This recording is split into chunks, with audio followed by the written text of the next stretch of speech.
സ്റ്റീഫൻ നെടുമ്പള്ളി, ലൂസിഫർ. വാടാ.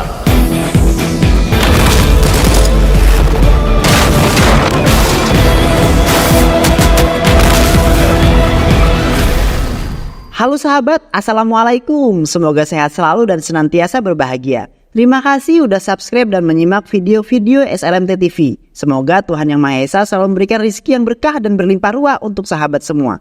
Nah, kali ini SLMT TV akan membawakan alur cerita film yang berjudul Lucifer. Film ini mengisahkan tentang perebutan kekuasaan yang dilakukan oleh pejabat-pejabat politik yang haus kekuasaan.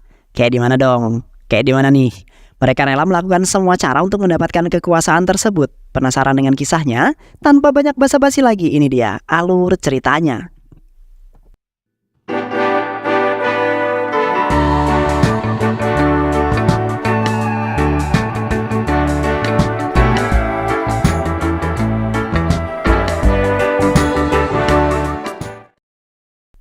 Di awal film, seorang petugas Interpol sedang mengamati laporan mengenai Quraisy Ram, seorang yang terlibat dalam perdagangan emas lintas benua. Interpol mencurigai jika Nexus berlian emas bekerja sama dengan Panglima Perang Afrika. Di sana juga terlihat gambar belakang seseorang yang diambil di Istanbul pada 7 April 2026. Petugas yang menyadari sesuatu lalu menghubungi rekannya yang berkata, "Tandai orang ini, dia adalah Quraisy Abram." Sementara itu, di Kerala, Ketua Menteri bernama P.K. Ramdas atau biasa yang disebut dengan PKR telah menghembuskan nafas yang terakhir kalinya. PKR adalah ketua dari partai yang berkuasa yaitu Partai IUF, Partai Persatuan India. PKR meninggal setelah dirawat di rumah sakit milik anak rival oposisi yang bernama Medail Rajan. Medail Rajan adalah ketua partai RPI, partai oposisi yang selalu berkonflik dengan partai IUF. Sekretaris partai IUF sekaligus pejabat para menteri yang bernama Mahesa Farma mengambil momen kematian PKR untuk menghancurkan partai RPI. Dia mengirimkan Mohan, aktivis partainya, untuk menggelar aksi demo dan menghasut masyarakat jika PKR pasti tewas karena dibunuh Medail. Di tengah kericuhan tersebut, seorang pria bernama Govardan yang mengaku sebagai pencari kebenaran mengutuk aksi ricu yang dilakukan oleh simpatisan PK Ramadan. Govardan berkata jika P.K. Ramadan adalah boneka yang menjadi kacung dari sindikat keuangan yang mengontrol sistem politik India. Oleh karena itulah partai IUF memiliki uang 2 kali lipat yang berasal dari kas negara. Tak hanya sampai di situ, Govardan juga mengatakan dan memberikan masyarakat daftar orang yang penting yang akan menjadi kandidat kuat pengganti P.K. Ramadan. Orang-orang itu adalah pria Darsini Ramdas alias Pria, Bimal Nair alias Bobby, suami kedua pria, Jatin Ramdas, lalu Mahesa Farma, juru bicara P.K. Ramdan. Yang terakhir adalah Stephen Nendupali. Dalam siaran live Facebooknya, Govardan juga menjelaskan semua hal mengenai orang-orang penting itu. Pria Darsini Ramdas alias Pria adalah anak pertama dari P.K. Ramdan. Dia memiliki putri bernama Janvi dari pernikahan dengan Jaya Depan. Namun, Jaya Depan meninggal 7 tahun yang lalu karena kecelakaan di Dubai. Oleh karena itulah pria lalu menikah dengan si Bobby, suami keduanya. 1 tahun setelah kematian Jaya Depan, yang berikutnya adalah Bimal Nair alias Bobby. Bobby adalah suami kedua dari pria yang juga dikenal sebagai penipu real estate dan hawala, juga kejahatan-kejahatan lain yang dilakukannya. Yang ketiga adalah Jatim Ramdas, anak terakhir dari P.K. Ramdas. Lalu yang keempat adalah Mahesa Farma, juru bicara P.K. Ramdas, sekaligus sekretaris partai IUF. Dia adalah penghubung antara partai IUF dengan partai-partai lainnya karena dia memiliki kepintaran dalam melobi. Govardan menjelaskan jika Farma adalah calon yang paling mungkin menjadi pengganti P.K. Ramadan karena kepopulerannya.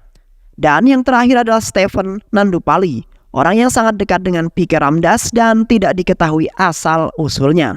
Tapi P.K. Ramdas sudah menganggap Stephen sebagai anaknya sendiri. Dia adalah seorang yang sangat berbahaya semenjak diperkenalkan P.K. Ramdas 6 tahun silam. Dia terus mendapatkan kepopulerannya di partai IUF dan masyarakat. Dia adalah orang yang tidak takut dengan hal apapun. Malahan, dia menjadi momok menyeramkan bagi sebagian orang. P.K. Ramdas selalu membawanya kemanapun dia pergi. Setiap ada pertemuan dan konferensi, Stephen pasti ada di sisinya. Malahan, P.K. Ramdas rela mengosongkan kursi Nedung Pali yang sudah dimenangkan selama 35 tahun berturut-turut hanya untuk Stephen Nendupali. Govardan bingung mengapa P.K. Ramdan melakukan itu semua hanya untuk Stephen yang tidak diketahui asal-usulnya. Padahal, sepengetahuan Govardan, Stephen adalah mantan kuli bangunan kontrak di Irak dan Afghanistan. Dia juga melakukan penyelundupan emas di Dubai ke Kerala. Semua informasi itu Govardan dapatkan dari dark web yang berhasil diakses. Govardan menambahkan kepada seluruh penontonnya, jika Pharma adalah kandidat terkuat, maka Stephen adalah kandidat misterius yang tak diketahui keberadaannya. Dia bisa saja mengancam kepopuleran Pharma dan berhasil mengalahkannya. Stephen adalah orang yang berbahaya dan sangat misterius. Dia adalah orang yang mirip sekali dengan Lucifer, ujar Govardan yang mengakhiri live streamingnya. Keesokan harinya, Bobby menemui temannya Abdul yang ada di Dubai. Dia menceritakan kepada Abdul jika P.K. Ramdas sempat mengultimatumnya 1 bulan yang lalu. PKR memintaku untuk menghentikan penjualan narkoboiku, tapi untungnya dia telah mati saat ini. Bobby ingin mendanai partai UUF dengan orang narkobai yang lebih banyak dari uang Manapatil Candi yang hanya mendanai operasi politiknya saja. Oleh karena itulah Bobby datang kemari untuk meminta bantuan Abdul agar membantunya bekerja sama dengan raja obat-obatan bernama Vidor. Bobby sangat yakin dengan bantuan Vidor, partainya pasti bisa kembali menang dan saat itu bisnis Vidor akan dapat berkembang. Jika partainya menang, maka dia akan mengisi posisi-posisi tinggi seperti ketua polisi, hakim, BNN, bea cukai dan sebagainya dengan orang partainya sendiri. Sehingga tidak ada lagi yang bisa menghalangi bisnis Vidor dan ini adalah penawaran yang sangat menguntungkan. Abdul setuju dengan penawaran tersebut, tapi dia akan menghubungkan Bobby dengan Vidor dengan satu syarat, yaitu Bobby harus bisa membuat pabrik kayu milik Abdul yang telah disegel 8 tahun lamanya berubah menjadi pabrik obat-obatan. Dia ingin pabrik itu bisa kembali beroperasi sehingga Abdul bisa kembali menanam ganja dan memproduksi berbagai obat-obatan terlarang lainnya. Setelah mendengar syarat itu, Bobby pun menyetujuinya. Abdul lalu menghubungkan Bobby dengan Vidor. Di sana, Bobby mulai membuat kesepakatan dengan Vidor. Dia meminta agar Vidor memberikannya uang sebanyak 250 crore setiap bulannya. Dan sebagai imbalannya, dia menjamin jika distribusi obat-obatan Vidor akan aman di Kerala. Apalagi setelah partainya menang pemilihan nanti. Tapi Bobby meminta untuk dibayar 4 bulan di muka dan harus dibayarkan dengan uang cash dalam waktu dekat ini. Setelah berpikir cukup lama, Vidor pun setuju. Bobby lalu bekerja sama dengan Sanjeev, pemilik perusahaan NPTV. Dikegajui, NPTV memiliki hutang yang sangat banyak. Bobby lalu memanfaatkan Sanjeev dengan mendanai NPTV. Tapi sebagai balasannya, NPTV harus menyiarkan berita apapun yang diperintahkan oleh Bobby. Di saat yang bersamaan, Stephen masih sedih atas kematian P.K. Ramdas. Bapak pendeta meminta Stephen untuk hadir di ritual terakhir PKR. Tapi Stephen ragu karena pria, anak sulung PKR, tidak menyukai dirinya. Namun pada akhirnya dia bertekad untuk datang bersama ajudan pribadinya yang bernama Alusi. Sebelum sampai ke sana, Stephen singgah sebentar ke asrama yang dibangun oleh PKR. Asrama itu adalah asrama khusus untuk menampung anak yatim dan ibu-ibu hamil miskin yang ditinggal oleh suami dan keluarganya. Di sisi lain, pria yang mengetahui jika Jatin berhalangan hadir meminta Pharma untuk mencegah kedatangan Stephen. Pharma lalu menyuruh komisaris Mayil Fahanam untuk melakukannya. Komisaris lalu memberhentikan mobil Stephen yang sebentar lagi tiba di sana. Komisaris berkata jika mobil tidak boleh melewati jalan itu. Mendengar hal itu tak membuat Stephen kehilangan akal. Dia lalu turun dan berkata, jika mobil tidak dibolehkan melewati jalan ini, maka aku akan jalan kaki saja. Komisaris yang mendengar hal tersebut diam dan tak bisa berkutik. Sesampainya di sana, Stephen langsung menghampiri jenazah PKR. Dia kembali mengenang masa kecilnya saat bersama PKR dan setelah itu, proses kremasi pun akhirnya dilakukan oleh pria. Di malam harinya, Bobby yang baru saja sampai ke rumahnya langsung dimarahi oleh pria. Pria bertanya dari mana saja Bobby selama ini. Bobby juga tidak hadir saat upacara pemakaman ayahnya. Bobby meminta pria untuk tetap tenang. Dia pergi dari sana bukan tanpa alasan. Bobby lalu meminta pria untuk mengumpulkan semua menteri yang berasal dari partai IUF. Tapi sebelum bertemu dengan mereka, Bobby ingin menemui Janvi terlebih dahulu. Pria sama sekali tidak curiga dengan permintaan tersebut. Bobby lalu bertemu dengan Janvi dan memberikannya Kirmanala, sebuah obat-obatan jenis baru tanpa sepengetahuan pria.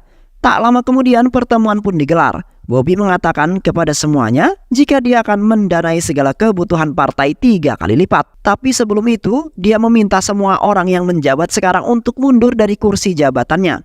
Dia juga mengusulkan agar Janvi lah yang maju menjadi ketua partai di kesempatan yang lainnya. Mendengar hal tersebut, seorang menteri bernama Penambaran kesal karena Bobby dengan seenaknya membuat sebuah keputusan. Vena lalu menyarankan kepada Bobby untuk berdamai terlebih dahulu dengan Stephen, karena Manapatil Candi adalah sekutunya Stephen. Baru kemudian Bobby menceritakan maksud niatannya kepada Manapatil Candi. Baru setelah itu, Verma akan berusaha untuk meyakinkan Mahal Patil Candi untuk berpindah mendukung Bobby. Tak lama kemudian, Stephen pun datang memenuhi panggilan tersebut. Dia keberatan dengan usulan Bobby yang ingin mendanai partai dari hasil obat-obatannya. Stephen juga mengancam Bobby untuk segera menutup usahanya tersebut. Jika Bobby tetap bersikeras, maka Stephen menjamin kekalahan Bobby. Bobby yang kesal karena dihina, lalu memerintahkan Sanjeev untuk bersiap karena mereka akan menghancurkan Stephen. Sanjeev tidak tahu bagaimana cara menghancurkan Stephen. Tapi Bobby menambahkan jika dia akan menyuruh seseorang untuk mengorek informasi mengenai Stephen dari Govardhan. Govardhan tidak banyak mengatakan sesuatu, tapi dia mengklaim jika Manapatil Candi didukung oleh Quraish Abram, sebuah jaringan yang mengendalikan perdagangan berlian di seluruh dunia. Tak lama kemudian, Govardhan mengajak reporter itu ke rumahnya untuk mengambil sebuah file yang mungkin akan berguna.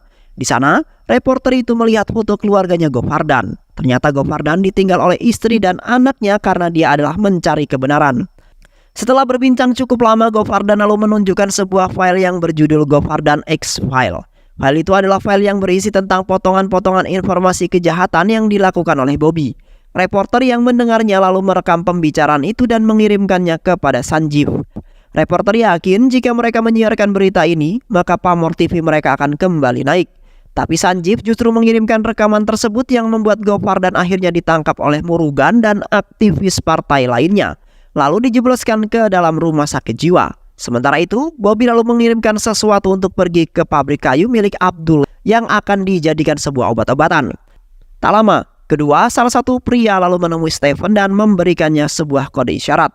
Ikutlah denganku, Pak. Ada suatu hal yang harus aku tunjukkan kepadamu. Di saat Stephen hendak pergi ke sana, Aloshi, ajudan pribadinya, juga ingin ke sana. Namun Stephen tetap meminta Aloshi untuk stay di asrama tersebut. Ternyata orang itu memberitahukan jika ada orang yang datang ke pabrik kayu. Mengetahui hal itu, Stephen ingin menghentikan mereka.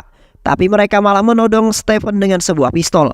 Stephen tanpa basa-basi lagi, lalu merebut pistol itu dan menghabisi semua orang yang ada di sana.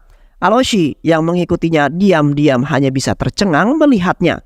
Usut punya usut, ternyata Aloshi malah mengkhianati Stephen. Dia mengatakan semua informasi yang dia punya mengenai Stephen, termasuk tentang Stephen yang menghabisi semua anak buah Bobby.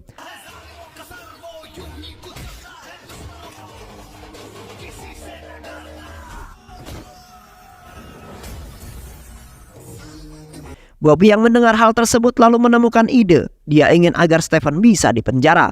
Alhasil dia pun menyuruh komisaris mengusut tuntas kasus itu dan menjebloskan Stephen ke dalam penjara.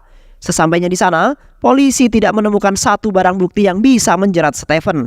Ternyata semua karyawan yang ada di sana memihak kepada Stephen dan langsung membersihkan kekacauan yang terjadi. Sementara itu, Verma kini menemui Bobby. Dia berkata, jika Bobby ingin mengalahkan Stephen, maka Bobby harus mencari tahu kelemahannya. Verma lalu menyarankan Bobby untuk mengorek informasi dari pria. Singkat cerita, Bobby berhasil menemukan diari Stephen. Dari buku itu, Bobby mendapati fakta jika pria sangat membenci Stephen. Hal itu dikarenakan ayahnya selalu menyayangi Stephen dan kehadiran Stephen di rumah itu adalah penyebab keretakan keluarga itu terjadi. 1 tahun sudah Stephen di rumah PKR. Istri PKR mulai curiga jika Stephen adalah jangan-jangan anak suaminya. Istri PKR terus memikirkan hal tersebut, hingga pada akhirnya dia pun meninggal setelah melahirkan Jatin. Tak lama kemudian PKR datang ke rumah sakit, dan anehnya dia justru bertanya mengenai Stephen. Hal itu kemudian membuat pria kesal dan sejak saat itulah dia menuding jika Stephen yang menyebabkan ibunya meninggal. PKR yang mulai menyadari jika kehadiran Stephen di rumah itu bisa menimbulkan masalah, lalu mengirimnya ke asrama Archia yang dibangunnya. Suatu hari Aparma meminta izin meninggalkan asrama kepada Stephen. Stephen yang mengetahui hal itu mencoba untuk melarang Aparma. Namun Aparma masih saja ngotot yang akhirnya membuat Stephen mengalah dan memberikannya sejumlah uang untuk bertahan hidup. Aparma lalu diantar pulang oleh Aloshi. Ternyata semua itu adalah rencana Aloshi. Aloshi meminta Aparma untuk segera pergi dari asrama itu. Dia juga berjanji akan menikahinya jika Aparma menyelesaikan tugasnya. Aparma lalu dibawa ke NPT TV. Di sana dia berkata jika Stephen Nendupali telah memberkausnya dan melakukan tindakan-tindakan ilegal lainnya di asrama Acirya. Dia juga mengatakan jika anak yang baru saja dilahirkan itu adalah anaknya Stephen. Semua orang yang ada di asrama Acirya tentu saja geram. Mereka sama sekali tak menduga jika Aparma memfitnah penyelamat mereka. Karena ulah Aparma, masyarakat lalu berbondong-bondong datang menemui Stephen. Stephen akhirnya berhasil diamankan oleh komisaris. Di sisi lain, pria sedang memarahi Janvi karena menggunakan kartu kreditnya secara berlebihan. Tapi Bobby membela Janvi dan meminta pria untuk segera menonton berita. Dan ketika pria pergi, Bobby malah mengelus-ngelus badannya Janvi yang kemudian membuat Janvi menjadi ilfil. Di dalam penjara, Stephen dihubungi oleh seorang bernama Jayid, seorang pembunuh bayaran yang paling ditakuti se-Asia. Jayid berkata kepada Stephen apa yang harus dia lakukan untuk bisa membebaskan Stephen dari penjara. Tidak ada, ujar Stephen. Ternyata Stephen sengaja untuk masuk penjara untuk menunggu Jatin kembali ke India. Bahkan sipir penjara juga ingin menawarkan jika dia akan membebaskan Stephen kapanpun dia mau. Karena sipir sangat mengagumi Stephen. Dan benar saja, tak lama kemudian Jatin kembali ke India dan langsung disambut oleh para pendukungnya. Dia lalu kembali ke rumahnya dan bertemu dengan kakaknya pria.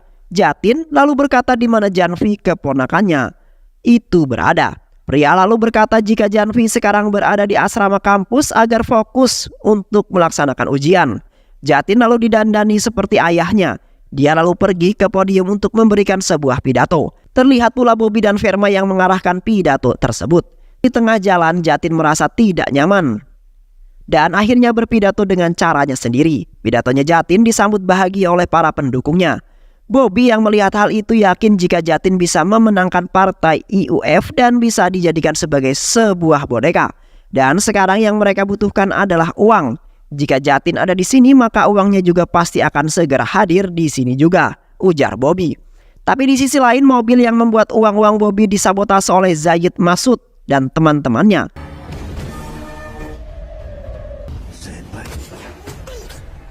Lalu Zayid memberitahu Stephen jika misinya telah sukses.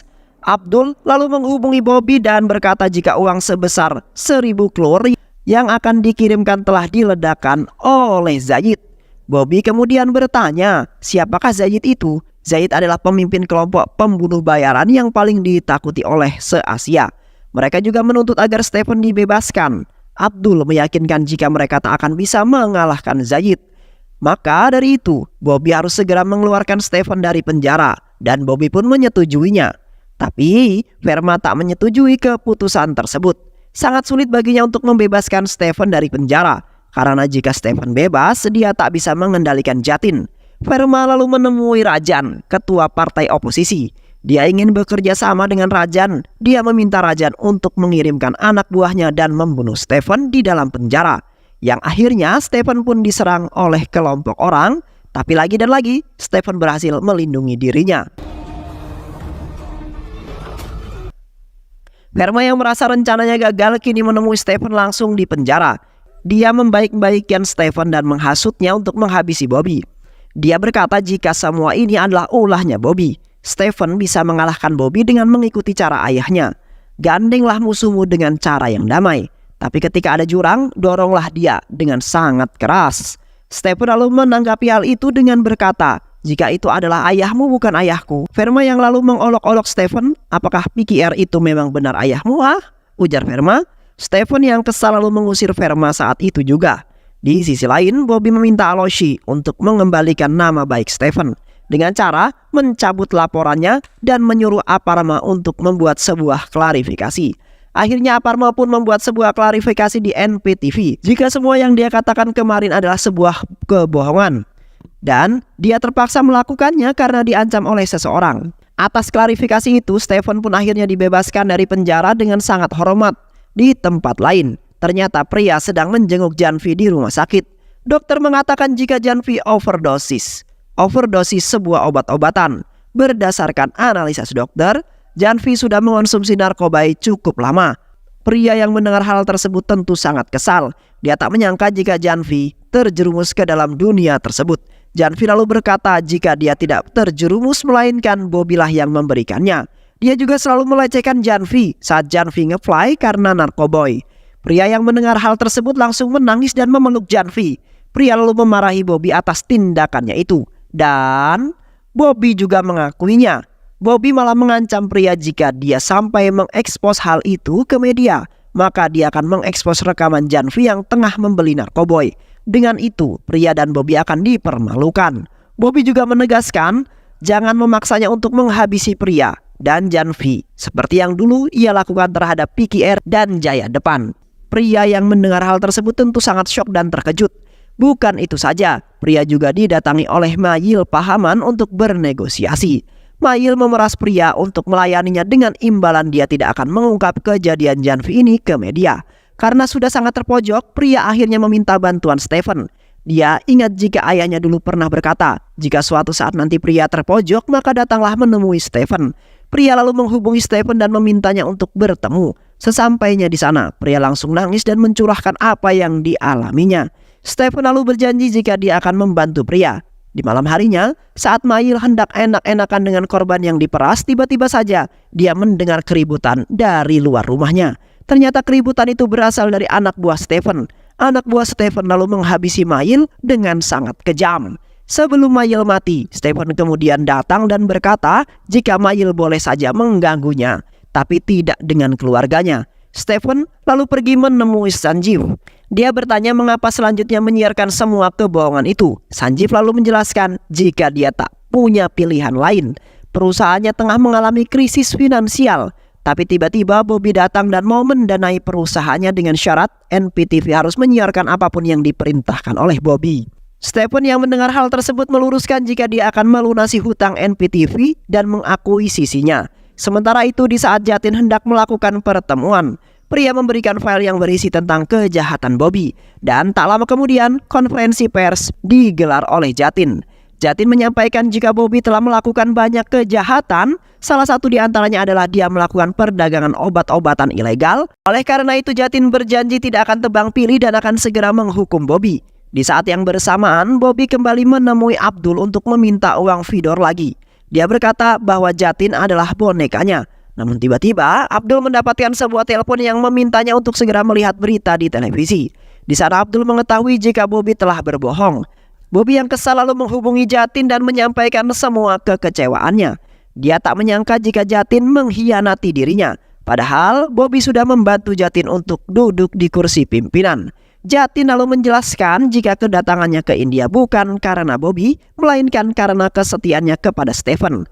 Jatin lalu datang menemui Verma dan memberikan semua file kejahatan Bobby. Dia juga berkata bahwa di setiap kejahatan Bobby pasti ada Verma yang mendukungnya. Namun Jatin mengancam jika Verma tak ingin Jatin mengungkapkan itu semua, maka Verma harus menuruti semua perintahnya. Karena dia ingin memanfaatkan kepintaran Verma yang sudah berpengalaman dalam dunia perpolitikan. Dengan rasa ketakutan, Verma pun menyetujuinya. Jatin juga menambahkan jika Verma tak boleh menggunakan cara ayahnya lagi, yang menggandeng musuh dengan damai lalu mendorongnya ke dalam jurang. Verma terlihat bingung mengapa Jatin mengetahui teorinya. Jatin juga menambahkan jika dia mengetahui dari kakaknya yang bernama Stephen. Di malam hari, Stephen meminta Zayid untuk mengamankan Bobby yang ditahan Abdul. Zayid lalu pergi menyelamatkan Bobby dan menghabisi semua anak buahnya Abdul. Stephen pun datang ke sana dan menunggunya di bar. Bobby yang berhasil melepaskan diri langsung menghajar Abdul dan menusuknya hingga tewas. Bobby lalu berjalan keluar dari sana, tapi ternyata Vedo dan anak buahnya sudah menunggu kehadiran Bobby. Fedor lalu menodongkan pistolnya dan saat dia hendak menghabisi Bobby, tiba-tiba saja Zayid datang dan langsung menghabisi mereka semua. Bobby lalu dibawa ke hadapan Stephen. Stephen lalu menghubungi pria dan bertanya apa yang harus dia lakukan karena saat ini Bobby ada di hadapannya. Pria lalu berkata, bunuh saja dia. Yang akhirnya Stephen pun membunuh Bobby. Berita kematian Bobby pun sampai ke telinga media. Media lalu menyiarkan jika Bobby tewas karena baku tembak dengan gembong narkoboy milik Fedor. Aloshi yang menyaksikannya terkejut. Dia lalu datang menemui Murugan dan mengajaknya bersatu mengusung Verma agar menjadi pemimpin mengalahkan Jatin. Dia juga menambahkan jika suatu saat nanti Verma mati, maka Muruganlah yang akan menggantikan posisinya. Tapi untuk melakukan itu semua mereka membutuhkan dana. Murugan lalu menghubungi orang yang bisa membantunya dan memberikan ponselnya kepada Aloshi. Aloshi yang mendengar suara Stephen langsung kaget dan tercengang. Usut punya usut, ternyata Stephen sudah mengetahui pengkhianatan Aloshi. Dia lalu memerintahkan Murugan untuk menghabisi orang Aloshi. Tak lama kemudian, Govardan pun dibebaskan dan dia dibawa ke asrama Acharya untuk dilindungi. Sesampainya di sana, dia langsung disambut oleh seorang anak yang memberikannya sebuah tas. Setelah dibuka, terlihat tas itu berisi uang dan sepucuk surat dari Stephen. Surat itu berbunyi, "Govardan yang terhormat, semua yang Anda katakan di live streaming Anda adalah benar. Saya memang berasal dari Kerala. Saya tidak takut dengan apapun. Justru orang yang malah takut kepada saya. Teruskan perjuanganmu untuk mencari sebuah kebenaran. Karena negara ini butuh orang-orang berani, jujur seperti dirimu. Setelah membaca surat ini, akan ada sebuah kejutan lain untukmu. Dan kejutan itu adalah istri dan anak Govardan ternyata ada di asrama Acharya itu." Stephen berhasil menyatukan mereka kembali, sedangkan Jatin berhasil menjadi ketua menteri menggantikan mendiang ayahnya. Di tempat lain, tepatnya di sebuah pelosok Rusia, Zayed dan anak buahnya tengah menunggu Stephen. Zayed lalu memberikan telepon masuk di HP-nya kepada Stephen. Ternyata telepon itu berasal dari pedagang emas Sang Hani yang bertanya siapakah dirinya yang berani menghentikan perdagangannya. Stephen lalu menjawab jika dirinya adalah Quraish Ram dan film pun selesai.